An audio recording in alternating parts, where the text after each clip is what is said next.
নোয়াখালীর কবিরহাট উপজেলা সহ আশপাশের জেলা উপজেলা খ্যাতি অর্জন করেছিল ঐতিহ্যবাহী পান চাষে। তবে দিন দিন পান চাষ থেকে মুখ ফিরিয়ে নিচ্ছেন এসব এলাকার চাষিরা। মূলত উৎপাদনের তুলনায় খরচ বেশি এবং ন্যায্য মূল্য না পাওয়ায় হতাশায় তারা।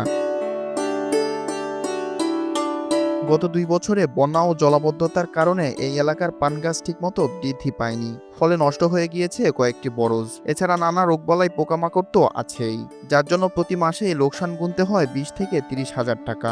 এ অবস্থায় সরকারের পক্ষ থেকে সহযোগিতা পেলে পান চাষে আবারও সফলতা আনা সম্ভব বলে মনে করেন চাষিরা। এখানে ২০০-র উপরে পান চাষি আছে। জাগার হিসাব বললে প্রায় ২০ একর জাগার উপরে পান খেত আছে এখানে।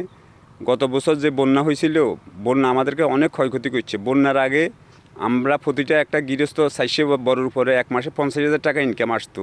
কিন্তু গত ২ বছর বন্যার কারণে প্রতি মাসে ২০,০০০, ৩০,০০০ টাকা করে লোকসান আমরা গুনতেছি। যদি কৃষি অফিস থেকে আমাদেরকে একটা লোন টোন এবং একটা সহযোগিতার ব্যবস্থা করে, তাহলে আমরা বাল বাচ্চা নিয়ে আমরা অত একটু সুখে বসবাস করতে পারবো।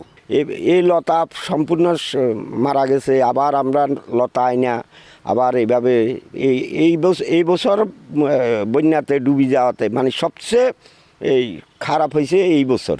যদি কিছু পুঁজি পাই কিংবা সরকার থেকে কিছু যদি সহযোগিতা পাই, তাহলে আমাদের জন্য মানে কিছুটা হেল্প হয় আর কি। বন্যায় আমাদের বড় ধরনের নষ্ট হয়ে গেছে, এখন সংসার আমাদের চলতে কষ্ট হয়, মেলা টিয়ার দরকার, এখন আমরা কি করি। পানের বরজে কাজ করে দৈনিক ৫ থেকে ৬০০ টাকা বেতন পেয়ে পরিবার পরিজন নিয়ে ভালোই চলে দিনমজুর শ্রমিকদের জীবন। তবে বন্যা ও জলাবদ্ধতায় বরজ ক্ষতিগ্রস্ত হওয়ায় শঙ্কিত এসব বরজে কর্মরত শ্রমিকরাও। তো মনে করেন আমার ব্যবসা বাণিজ্য নষ্ট হয়েছে, ব্যবসা আমাদের প্রচুর ছিল। তখন এখানে নিজে মজুরি দিন মজুরি করি আর দৈনিক ৫০০-১২০০ টাকা পাওয়া যায়।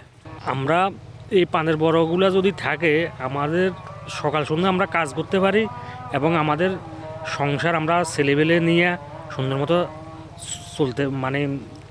চলতে পারি। এদিকে কৃষি কর্মকর্তা জানান, অন্যান্য ফসলের জন্য সরকারি প্রণোদনা আসলেও পান চাষের জন্য কোনো প্রণোদনা নেই। তাই গেল ২ বছরের বন্যায় ক্ষতিতে পড়া পান চাষিদের পরামর্শ ছাড়া আর্থিক সহযোগিতা করতে পারছেন না তারা। ২০ হেক্টরের জমিতে আমাদের পান চাষ হয়, এটা নরোত্তমের এবং পৌরসভার কিছু অংশ এখানে হয়।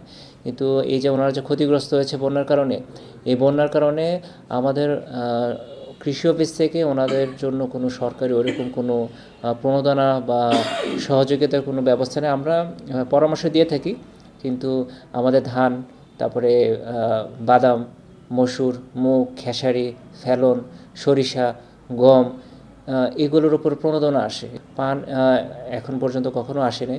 যদি আসে সেক্ষেত্রে আমরা যারা কৃষক আছে তালিকা করে তাদের সহযোগিতা প্রদান করব। সরকারি সহযোগিতায় এই সংকট মোকাবিলা করে ঘুরে দাঁড়ানো সম্ভব বলে মনে করছেন এই এলাকার পান চাষিরা।